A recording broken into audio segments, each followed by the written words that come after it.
நரேந்திர மோடி பிரதமரான பின் நாட்டில் சிறுபான்மை மற்றும் தலித் மக்களுக்கு பாதுகாப்பு இல்லை என்று விடுதலை சிறுத்தைகள் கட்சியின் தலைவர் திருமாவளவன் குற்றம் சாட்டியுள்ளார். மத்திய அரசின் புதிய கல்விக் கொள்கையை திரும்ப பெற வலியுறுத்தி விடுதலை சிறுத்தைகள் கட்சி மற்றும் முற்போக்கு மாணவர் கழகம் சார்பில் சென்னை வள்ளுவர் கோட்டத்தில் ஆர்ப்பாட்டம் நடைபெற்றது. போராட்டத்திற்கு திருமாவளவன் தலைமை வகித்தார். அப்போது பேசிய அவர், மாநில அரசுகளை கலந்து ஆலோசிக்காமல் புதிய கல்விக் கொள்கையை கொண்டு வர முயற்சி செய்வதாக குற்றம் சாட்டினார். மேலும் நரேந்திர மோடி பிரதமரான பின் இந்தியாவில் சிறுபான்மை மற்றும் தலித்துகளுக்கு பாதுகாப்பு இல்லை என்றும் தெரிவித்தார்.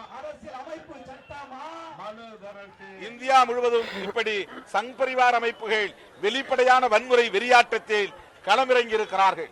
இதை தடுப்பதற்கோ கட்டுப்படுத்துவதற்கோ ஆற்றல் இல்லாதவராக இருக்கிறார் நரேந்திர மோடி அவர்கள்.